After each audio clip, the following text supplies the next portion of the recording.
to have later.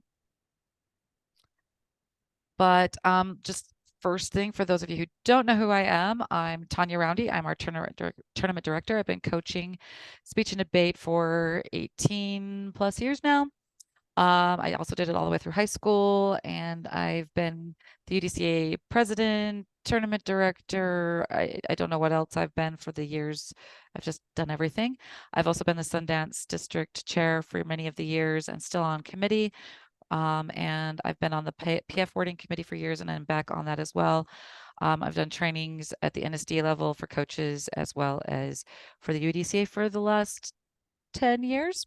So I am always willing to learn new things with all of you, but I also am also willing to share my knowledge and any possible tips and tricks that I can with you all. So Tanner, will you introduce yourself? Yep, I'm Tanner. I think most of you know me. Um, I have been coaching for close to 7 years now, and I've been careful. And I've basically been taught by Tanya ever since I was in high school. So I've learned a lot from her.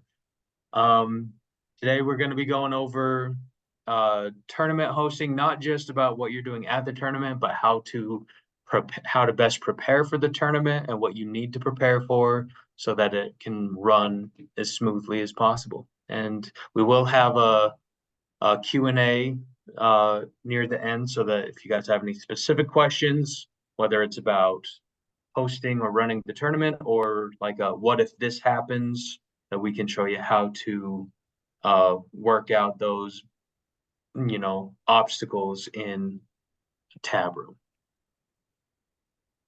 Awesome. Well, I'm going to share my screen first here then, and I've got a checklist for you, and I will share that in the doc in the chat as well. But I have a whole thing, a tournament hosting checklist. And if you have things to add and do as we go through, we can definitely add those things to it. Anything is that way that can help. I think Kristen, can you get Kristen? Did we get Kristen added to the tab room practice one? I'll do that. Yeah. Okay. I'm adding the Google Doc here for this so you guys can have it as well. If you have done this before or haven't done this before, I think it's always good to review. I always go through this as well and make sure that I'm meeting everything even after all these years. So you don't want to get complacent and miss a step and then be like, oh crap, I forgot to do that. Because I've done that. Where like, oh, I forgot to send out the email, or oh, I forgot to have this checked on and done. So biggest thing is we always try to clear with our admin and put on the school calendar and reserve our building. That is happening in the spring the year before, almost always now, because buildings are so busy. So really trying to get that on your calendar the year before. It doesn't mean it's impossible the year of. So if you're still wanting to host a tournament, do that. The other thing that a lot of people forget to do is to sanction through the UHSAA.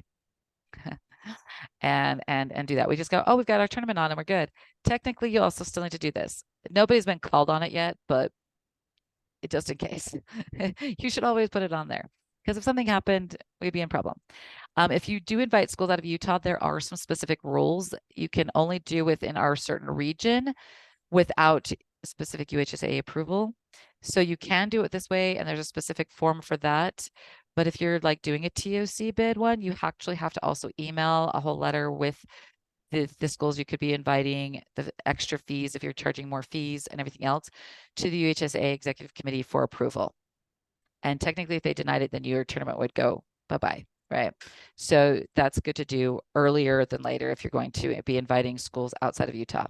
If it's online, we don't require that as much because it's online and there's no other things, and we're not charging more fees and things. So like when Doug has his online tournament and Marist Prep gets on and does online stuff, we're not as worried about that, but any in-person tournaments are very much so controlled by this.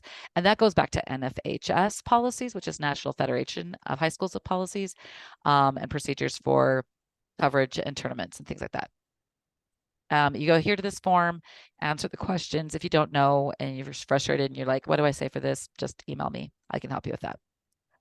And if you're just inviting a few schools or like Tanya said, those in our region, like this, the Western States region, usually you don't have to fill out that letter. So like for mine, I put on that we're going to be inviting some schools from Wyoming and from Idaho, and they've never required me, or like I'm not needing to put in that letter because mine's not a TOC tournament also. So Hmm. All right. Then the other thing is to put on the UDC calendar. On the new website, there should be a contact button that should then link to me and email me from there. You don't even have to know my email, although I think everyone in the world knows my email and my phone number at this point, in the things. And here on the drop down, you can actually select tournament calendar and email me through that, and it will actually send me an email, and I can get that on the calendar as well. And then in the future, whoever is in charge, it will link to their email instead of mine, and they can do it. But for now, it works. And then I go on and put it on the calendar, which then also goes to the UDCA website as well, and our tournament calendar here. Yay for all of the things working. But those are the big things there. The next big step is to determine the number of rooms you have and figure out how many for each event and set caps. The biggest thing with this is you need to check with your admin on what rooms maybe can't be used. Because you might think you've got 150 rooms, but admin says, nope, you've only got 80. Right? And usually you find that out way too late. So I always do this to begin with. And here's the thing, I send them a list of rooms that I'd like to use, get their approval, because then when I send it out to the teachers in the school, I'm like, admin has already approved the use of these rooms. And there's a lot less argument about, well, I don't want you to use my room. I'm sorry. It's not your room. This is being rented out for the weekend per district policy, per the school, and admin has already said we can use it. And teachers hate that, but it's how I had to do it for Alta, for TOC as well, because I needed every room, and there were teachers who were like, you can't, they were refusing and all these things because of whatever bad experience they'd had. And I said, admin's already approved it. I'm sorry. Yay me. I made friends. I'm just saying. Then you appraise them and say, I'm sorry, but I will take extra pictures of your room. I will make sure with those coach teachers, I would just go in and make sure I had like a special checklist just for that room that I made sure I checked at the end of the day and stuff like that. Okay. When you're planning, also don't forget you need an extent prep room, judges and coach room, a tab room.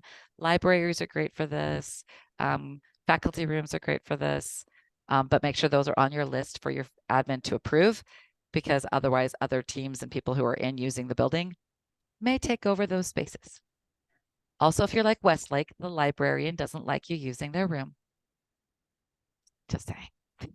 So invitation, doc letter with information. You can go as simple or as detailed as you like. Some people have like whole like pamphlets. If you go to a TOC, you're going to have like, here's everything. It's like our handbook on steroids. But the basics you should have on everything is dates, location, times, your tentative schedule, and events offered. Big thing with the schedule. I was talking with some TOC friends with mine at debate camp this year, and even the California person who's over their state tournaments. And a lot of people are talking about simpler is better. I know we all talk about we want to give more tournaments and more rounds, but we're actually finding that kids are getting burnt out, coaches are getting burnt out. And so being careful with your schedules.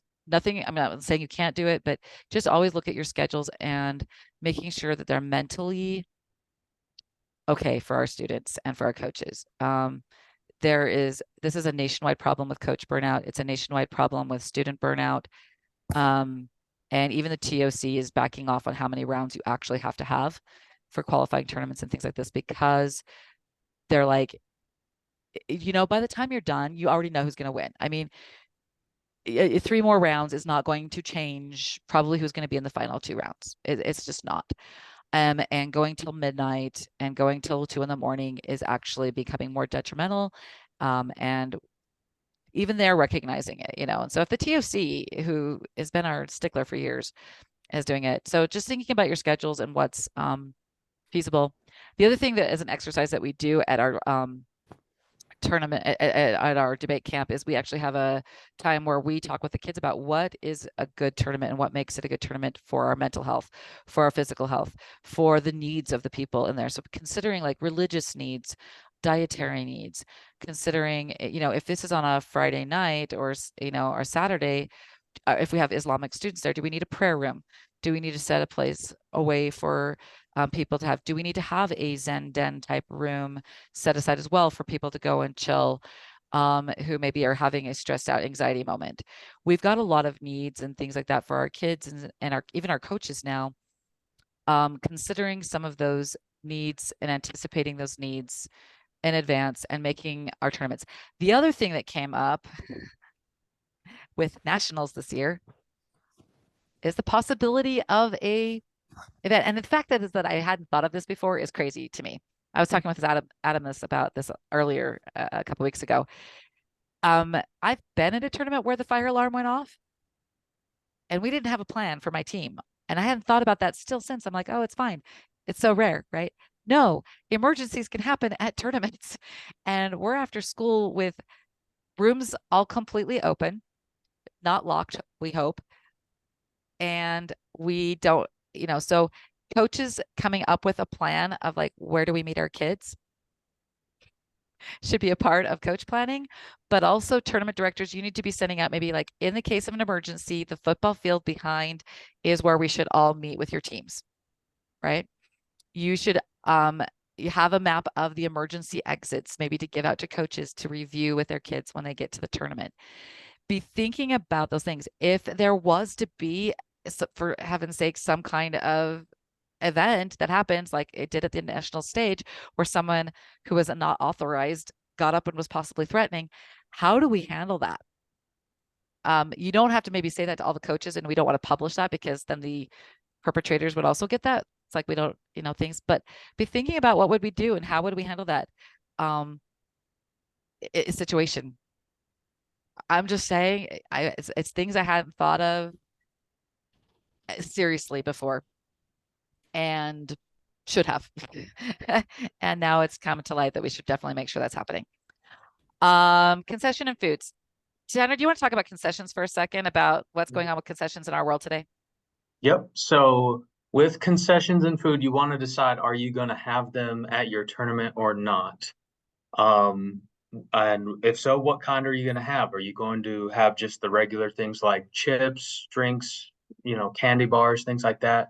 Or are you going to offer meals? I know that Doug at his tournament, he brings in food trucks. Generally, they either require a down payment or like a minimum guarantee. Um, and that may not be something you're able to do, or you can just work with catering. So, like in my tournament, we cater with Chick-fil-A so that, and they, offer pretty reasonable prices so that we can do that. And then we have other concessions as well. The big thing is if you are using your tournament to be your like part of your fundraiser and whatnot, concessions isn't really a moneymaker anymore.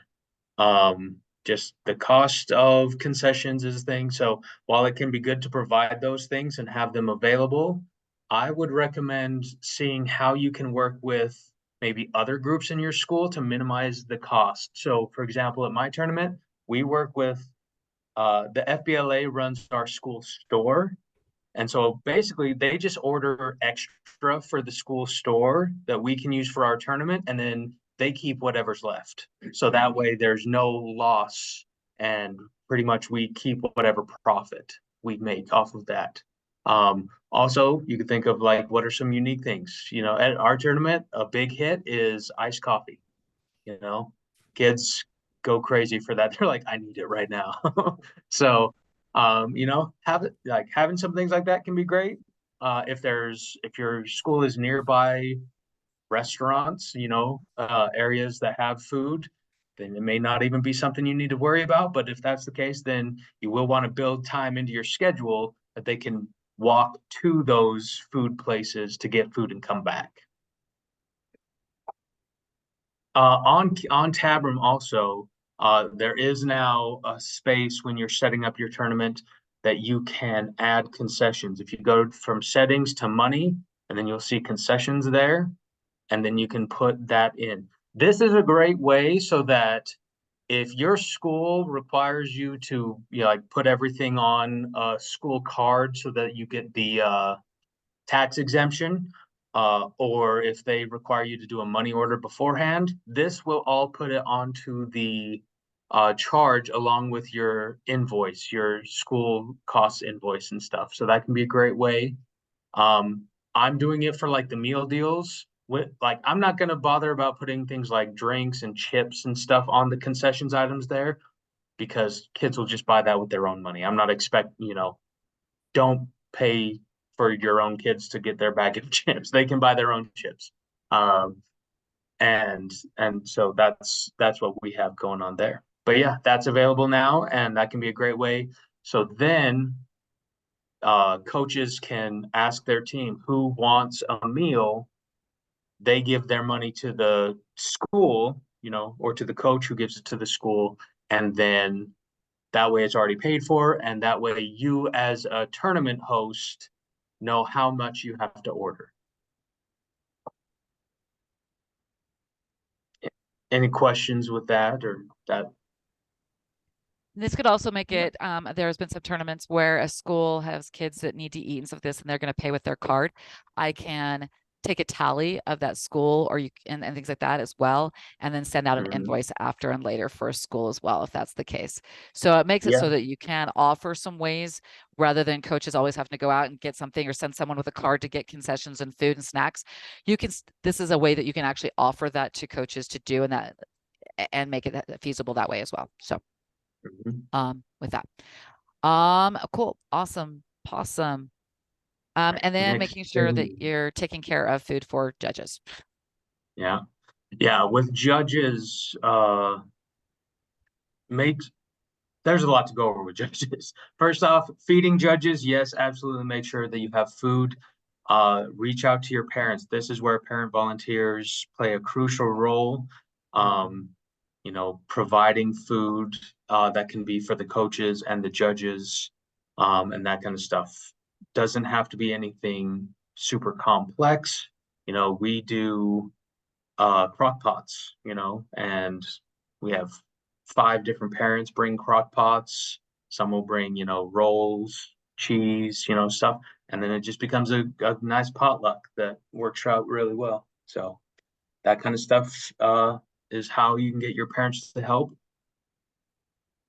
And then when it comes to judging for the tournament, judges, I think everybody here knows this, but yeah, judges are definitely the one of the most difficult and stressful things of a tournament, making sure that you have enough judges.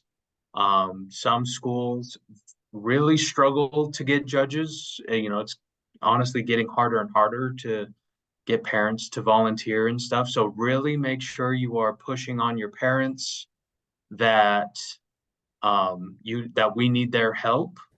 When I do my parent night at the beginning of the school year, I always, make a joke about it, but I tell them, I was like, hey, your kids joined debate. That means you joined debate as well.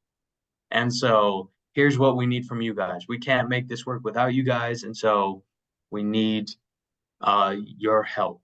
Get your tournament schedule ready so that you can just hand that to them and then say, hey, here's our tournament dates. These are the dates we need you for, and we need as many as possible. You know, we may end up, not needing everybody, but if you have an availability and can do that, even if it's just for the Friday or just for the Saturday, please, please help us with that. Um, and then just make sure you are checking, leading up to your tournament, checking how many judges you have and making sure you have enough uh, for for you to run your tournament. When you plan for how many judges you need for each event, always plan to have 1 to 2 extra than you do the number of what's the word I'm looking for? Entries. Not entries, but like for each round, the different sets. Oh, pairings. Pairings, thank you. Um, because yeah, a parent may not show up, or they may still be judging, and you want to be able to go in and find who's available so that you can do that.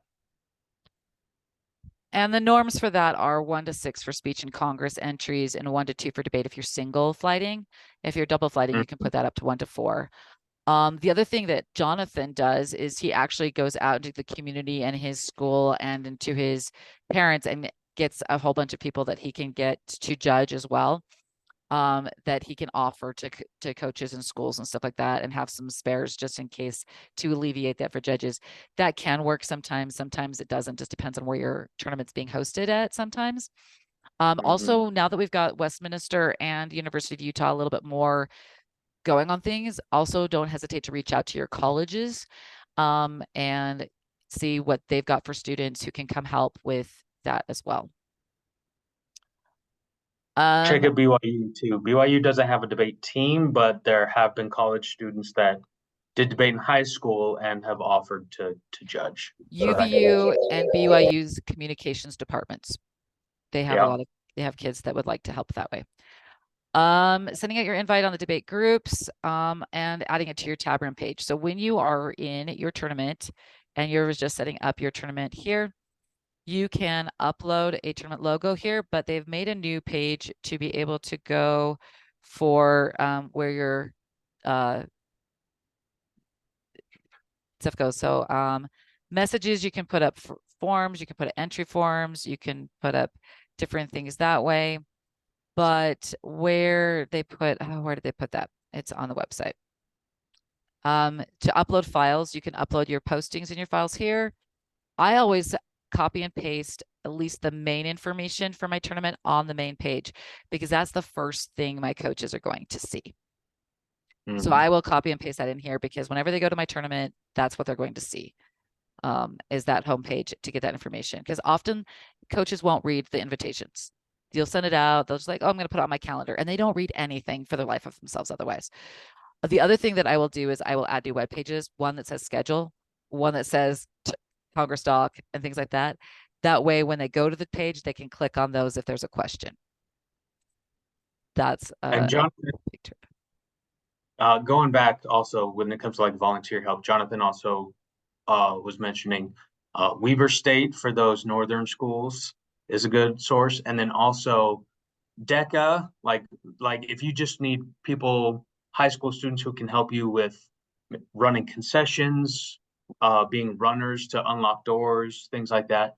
DECA, NHS, FBLA groups, seniors who, I know like in my school, the seniors have a community service hour requirement. And so all those things can help. Collegiate DECA too. Utah State has a huge collegiate DECA, as does Ensign College. And one of the components is those students have to do some volunteer. We had a dozen collegiate DECA people from Utah State at our tournament helping. Nice. We gave them gas money that we used from fines for schools that didn't have judges. And so it was a good thing for them, and it was a good thing for us, because then you have a higher quality judge. Yeah. Cool. And then the next thing is to set up your tournament on tab room. And so we've got a sample tournament here and things like this here. For this today, I think we've got everyone in there. If you haven't been added to this in your tab room, make sure you put your email in the chat, and Tanner will add you to that, so that you guys can have access. We're going to show you some things and allow you guys to have this to play with and practice this. This is a completely practice tournament only, so it's not open to everyone else, but we'll show you how to do those things, and allow you guys the opportunity to practice with some things and do. To request a new tournament, if you've never done this before, when you're in tab room, I always click on your email. That takes you right to where you need to be all the time. Just click on your email. Down here at the bottom, it says your account. You're going to request a new tournament. When you request it, it will then bring up basically this page already. You're going to put in the name of your tournament, the public URL, the name that's going to have, the location, time zone, all of those types of things. If you have a tournament logo, you can upload this, and that way it shows up on things as well.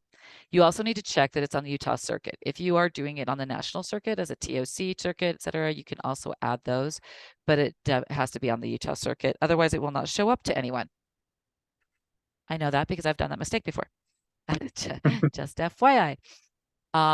Once it takes a minute for it to be approved and everything, but you can still go in. Once you've done that, it's going to take you back to your homepage, and it will show up here underneath your tournaments. It'll always default to this page, but here's the cool thing about Tab Room.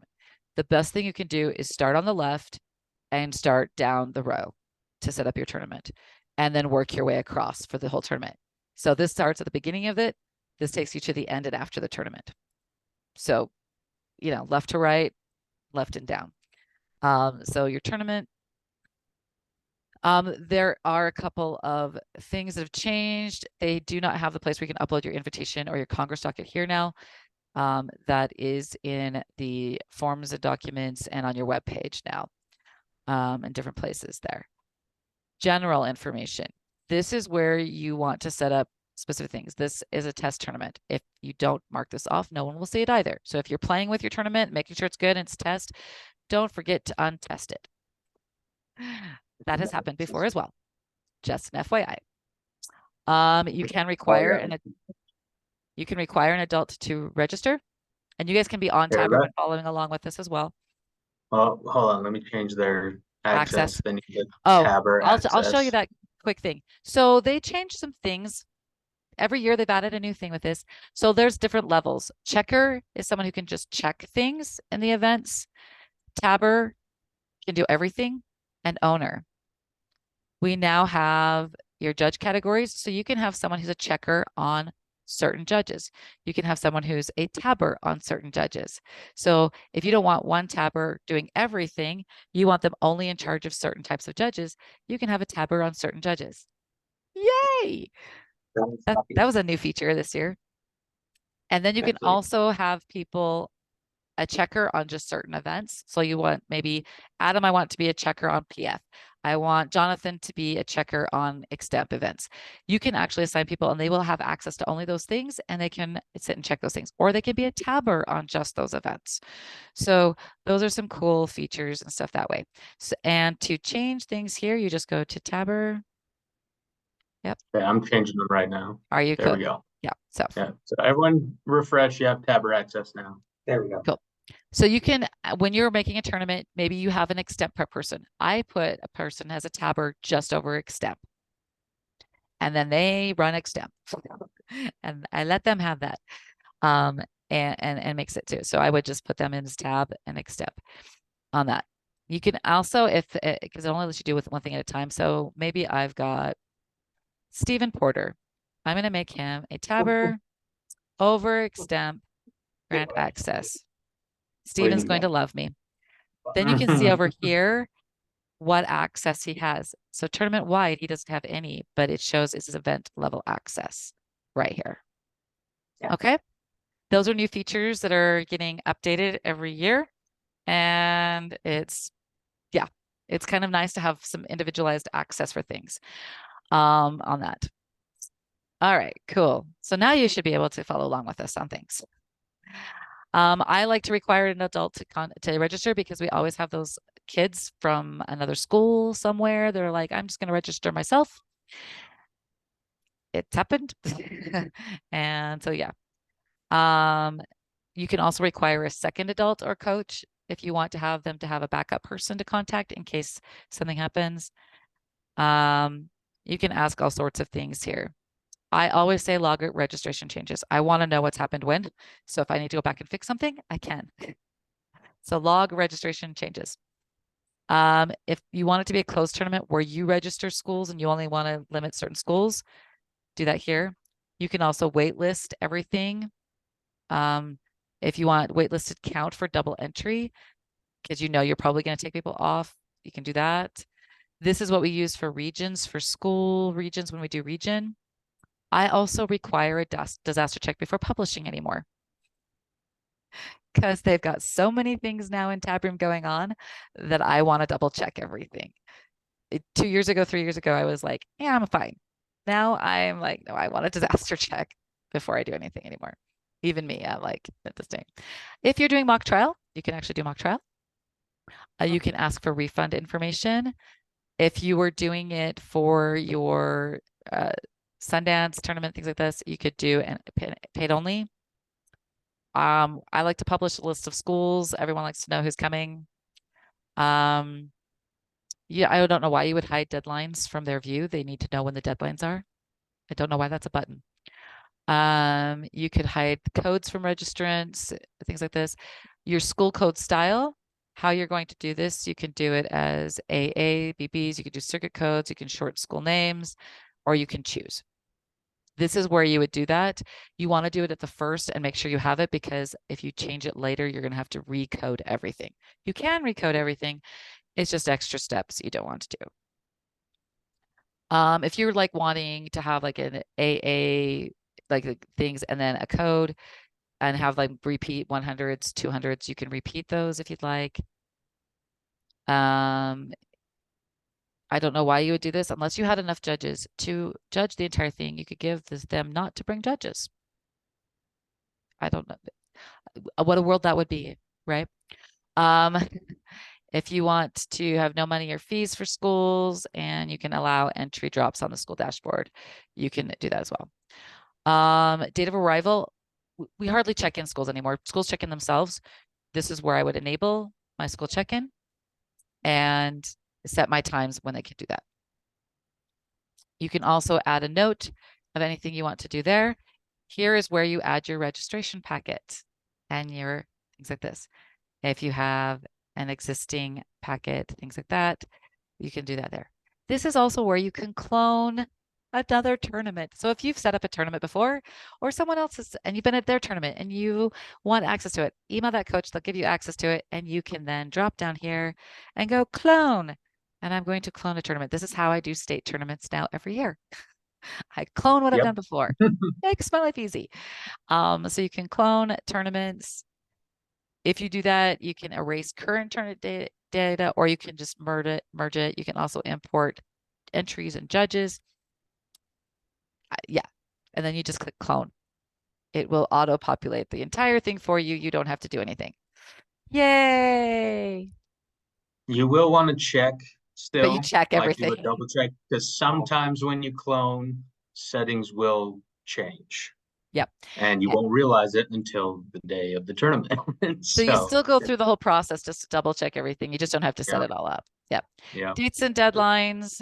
You can set your dates and deadlines here. Nuisance fees, script drop dates, all of those things. Those are up to you on those deadlines. I usually recommend a week before being a fees and obligations due deadline, because I'm having to purchase food and things like that the week in advance. That means that if they drop people, they still owe at that point. Or you can be graceful and do it 3 days before. It's up to you guys on what you do.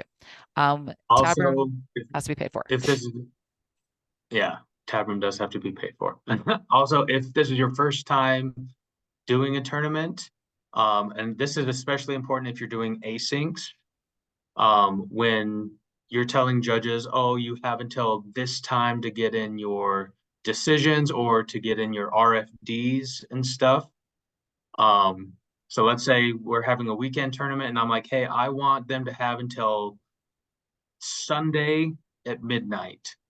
Then even if my tournament start and end is Friday and Saturday, my tournament end, I will have to change, either start it as Sunday at midnight or change it later to Sunday at midnight so that they have it all that time. Because if you don't change that, or if you don't set it up to end at Sunday at midnight, it will end on that Saturday, and then they won't be able to finish their RFDs on Sunday. Yeah. All right. And so those things, judge registration due, that I also want to know in advance. I usually close that 2 to 3 days before, just so that I can make sure that we have enough and I can start emailing coaches who don't have enough, and then they have to go through the process of emailing me to get them in, because that it becomes a way for me to double check and make sure things are in there. Access, we've done. Messages, This is where you can make for your invoices who to pay to. If there's a link that your school has for them to pay online, you can add that link here for them to be able to pay online. You can give them any information for registration or a disclaimer as needed for anything like that. Again, you can add school forms, like if you needed a waiver. It used to be that we had to have waivers for schools and they had to have signed that you were going to be respectful to school, things like you could upload those here and then schools can upload those. You can also do entry ones, like if we were doing a waiver for media access and things like that, you could upload that here. And then you can ask for entry uploads, first uploads, and they can upload them right to Tabroom as well. So you can have them access it there and then they can actually even upload it here. So cool features there. If you're taking notes on what's going well for your tournament, what's bad, and things, you can take notes here. And that way you can go look at it for next year in the moment. Payment. This is where you will go to pay for your fees for Tabroom. You do have to have if you're not NSDA, you need someone who's NSDA. This is where you pay for the tournament, not where like you're charging. No. Yeah. No, that you can't do that on Tabroom yet. They're working on it. Can't do it yet. But this is where you go to pay for things. Yeah. All right. And then you work your way down. Rules and results, you're going to have your prelims, all your things. This is what our tiebreakers are. This is what determines who moves on, what scores people are getting, and things like this. They have defaults in here, but they do not match what we do often. You can go in here and change those by editing. You could do a type break, things like this. So debate, we go with win-loss before we do points. Notice that they've got points first. We want that second. Right. And I believe all of our settings drop. are in the handbook. Yes, they are. So if you're not sure how to do that, like you could ask, but like what our actual settings are for tie breaks and stuff and for sweepstakes is in the handbook. And that was debate speakers, so that would be speaker points first and all those points. I don't do speakers, so we don't do a lot of speakers in our state. If you don't even want that, you can actually just even delete that tie break usually, and with the little button here. So we could just delete that. Woo. And things like this. You can renumber them, you can drop them. This has added a few things here. Drop only if the score equals something is new. Drop until the number of the score equals something is new. There's rule violations. It used to be that we could mark up here that they were overtime. They don't let us do that anymore. But you can add a rule violation here where if there's a rule violation, you can say -1. And if the judge clicked rule violation, it would automatically add that into. They could score it as they would normally would, but it would automatically do it on our end. I want them to bring back this here. Yeah. And you can also, so in speech prelims, this is something you just may want to know about in case it happens, because this happened to us at, I think it was region, because we have a super small region and stuff. In the tie breaks and stuff, if you scroll up just a tiny bit, Tanya, where it says forfeits cannot advance / place last in event. We had a tournament where in one of the events there were 3 people, and then one of the people like were there, but essentially forfeited each round because they didn't make it on time or something, and then it's still like, oh, 3rd place, and they never showed up for a round. So if you want to just avoid that, make sure that's clicked as well. All right. For Congress, you want to make sure if you're going to be going into finals and you have more than one house, you want to advance equal numbers from the houses because you can't control the ratings in those. And so you don't want to just say the top 20 because that won't work. So you want to advance equal from session, and you need to click it in the prelims so that when it goes into elims, it will advance those. Just FYI. Yeah. Make sure if they forfeit that they are not there. Like, because with that one, the forfeits cannot advance. If they just missed their first round, but are going to be there for the second round, then you don't want that clicked. Sorry, I forgot to mention that part. Yep. But yeah. And then you go through and you set your judges, you add your categories for judges. This is where we're running, we've down to like 20 minutes already. So I'm going to show you some things and then you guys can play. Yeah, Yeah. I set up that just one category so you can kind of see what Okay. it looks like. So you can see what it looks like. You just add another judge category, call it what you want. You also need to have an abbreviation, otherwise it won't show up here. So please add a category for that judge ranking or what it is. And then you can go through all of your things for this. The big thing is they all have to have tab room accounts for running online. We don't need phone numbers. That this is if there was a paper ballot, you would want to require phone numbers and signatures and things like this. So if you were printing out a ballot, you would want these things on there. But if they're doing it online, you just need to do this. You can also code your judges, which is what we do for region and state. And a lot of people like you to publish those online as well. So you can do this. You can, and this is where you add in what your entries are per thing. So if you were wanting for this is Congress, we would add 6 here. Things like this and save, right? So you can also ask questions. You can add requirements. These are new features. So you can add in intro to judging Congress because this is a Congress, or if it was, if this is IE, but yeah, if this was a Congress thing, I could ask them, have you been a parley or would you be willing to be a parley? And you could require, and you could have a yes, no question, a number, or an open text box that they could actually type into. So we can actually ask our judges questions that they can answer in those categories now, which can help you out as a tournament director quite a bit because you're like, I need a parley. And now you can ask the question, are you willing to be a parley? Have you done it before? What's your, you can actually get that information that they can check in. We can actually use when we're pairing a tournament and things like this. And if we go to region and state requiring accreditations for judges, we can actually require that there as well now. In that way. We don't do a lot of hires, but if you do want to open up hiring for judges, if you're going to supply them, you can click here and then you can put in how many judges you have available and how many they can hire and the date that they have to request by and a charge that they have and things like that. And so you can add in that way. You can also open it up. The problem with this is if it's not online, people will come out of the woodwork to want to be hired if you're doing an online tournament. You can actually open this up and people on tab room who like to judge at tournaments, mostly they're online now, especially since COVID. You can open it up and people just sit on tab room and go, oh, there's a tournament I can go judge at, and they will volunteer to be judges and they can sign up to be a judge for your tournament. There you go. Right. Tabbing, this is where you want for judges things, you can randomize judge assignments. You can use diversity tracking, prefs, all those types of things if you want to do that.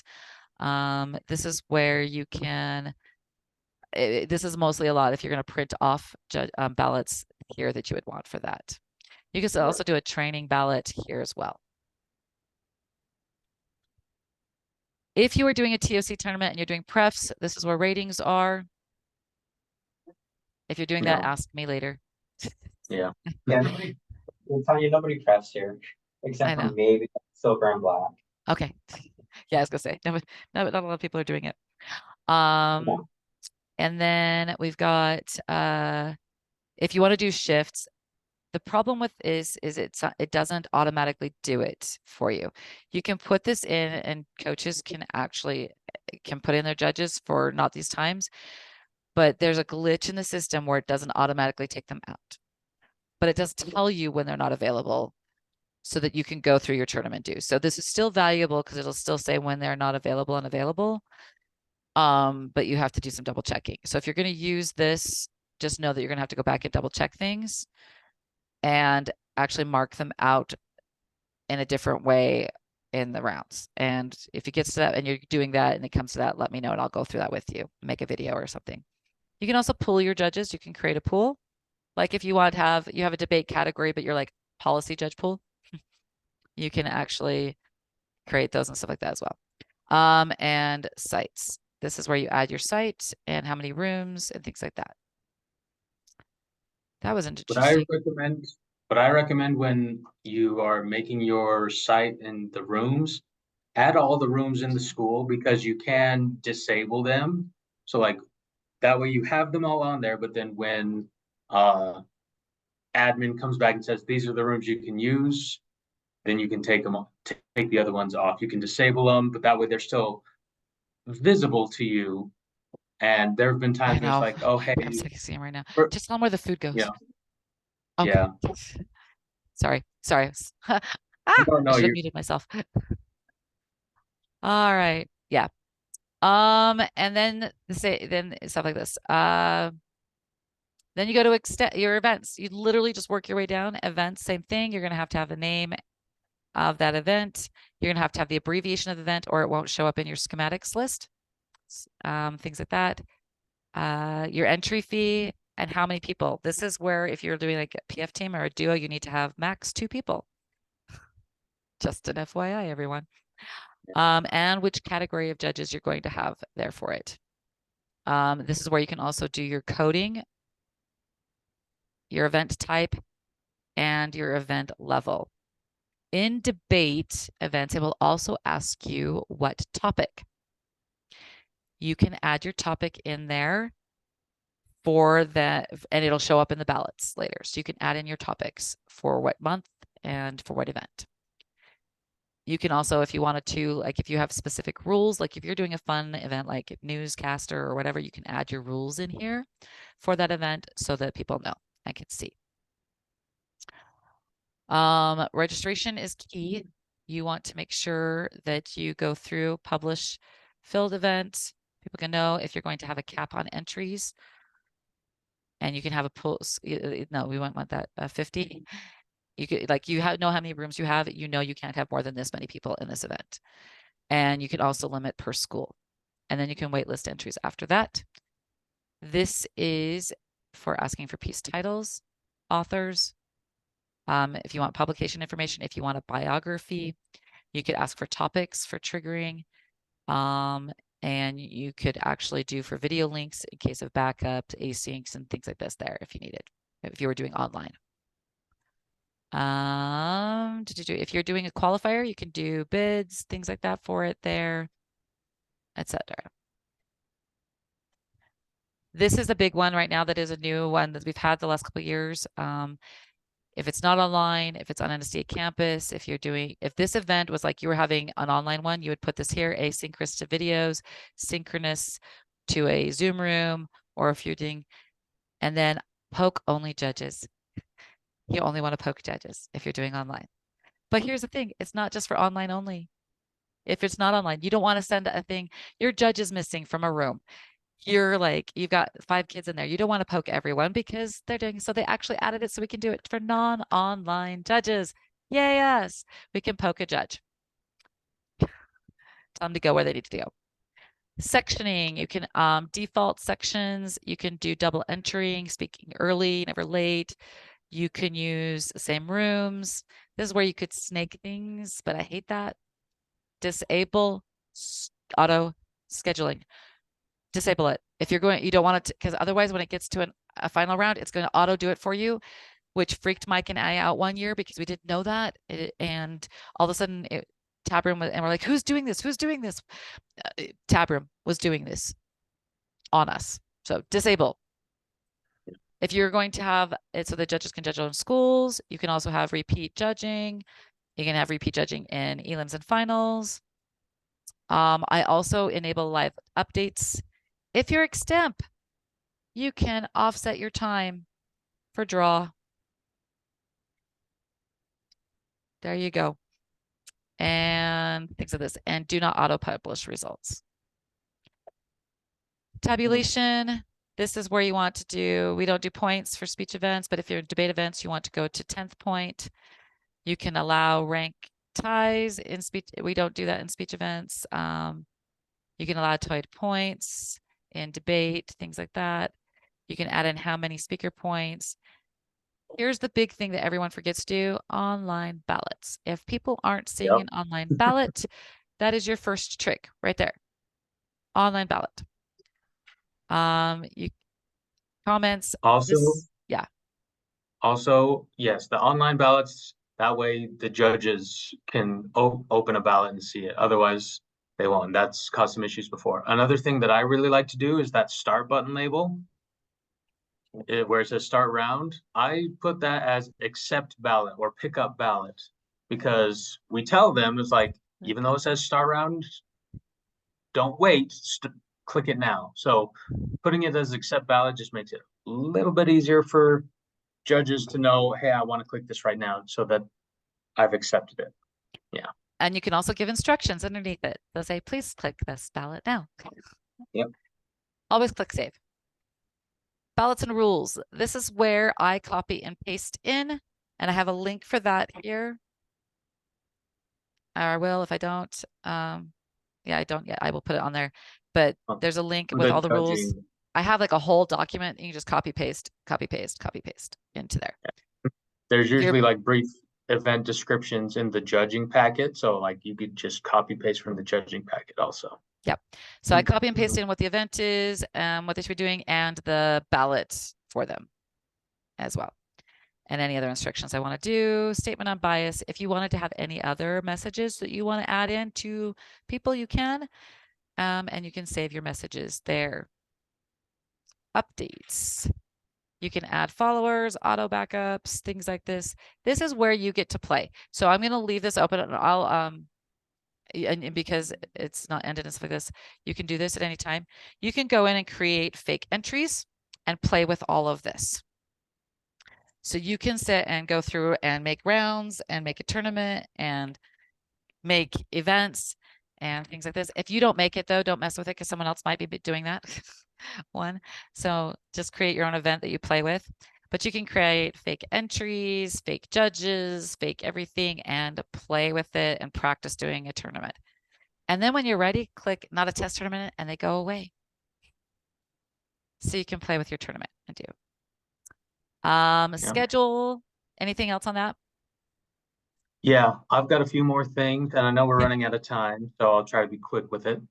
When it comes to the schedule, mostly you just want to make sure you have enough time for your rounds, and ask veteran coaches who have hosted tournaments what that is. We all have kind of different opinions, but like, for example, on debate events, like debate rounds, I usually have an hour and 15 minutes. That way, that 15 minutes is that kind of breathing room for some judges to finish their RFDs, maybe take just a few minutes break before the next round starts and stuff. And it usually just makes things go a little bit smoother. And things like that. I know for speech events this year, I'm doing it on the hour, and it's going to be very tight, but we're going to make it work. So it'll be fun.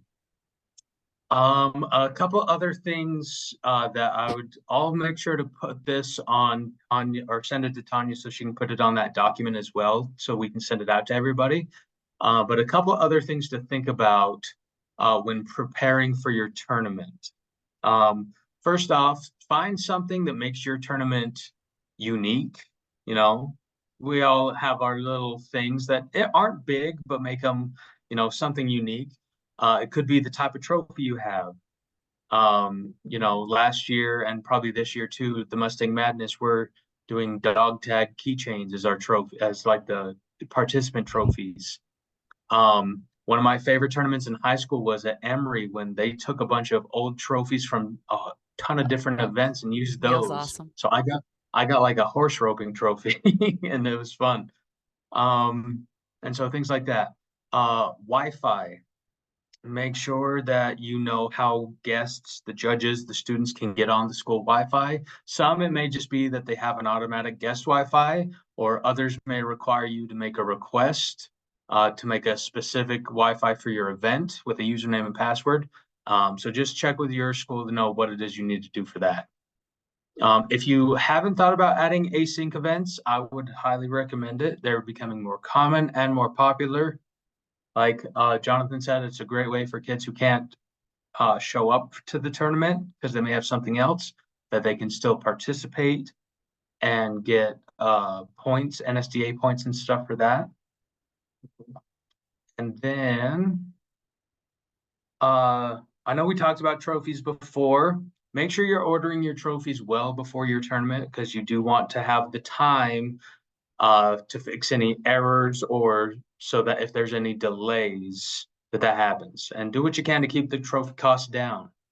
You don't need huge expensive trophies. Again, the more memorable are often the cheap trophies. And kids love getting those, whether it's Doug's challenge coins or the dog tags, or things like that. So see what you could do to make it unique and how you can do that. During the tournaments, make sure you're relying on the other coaches that are there. We're all there to help with tab room, extemp prep, questions from judges, things like that.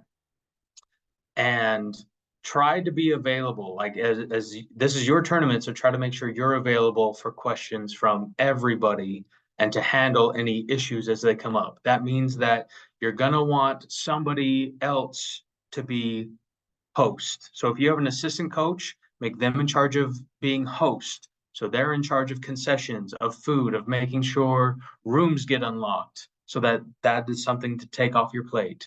If you don't have an assistant coach, have a volunteer parent, things like that. If you have somebody who can also run tab room, so like if me or Tanya or Mike or Doug, a lot of us that are the experts in tab room, if we're at your tournament and you ask us to, usually we will run tab room for you so that you can focus on making sure everything else is running fine.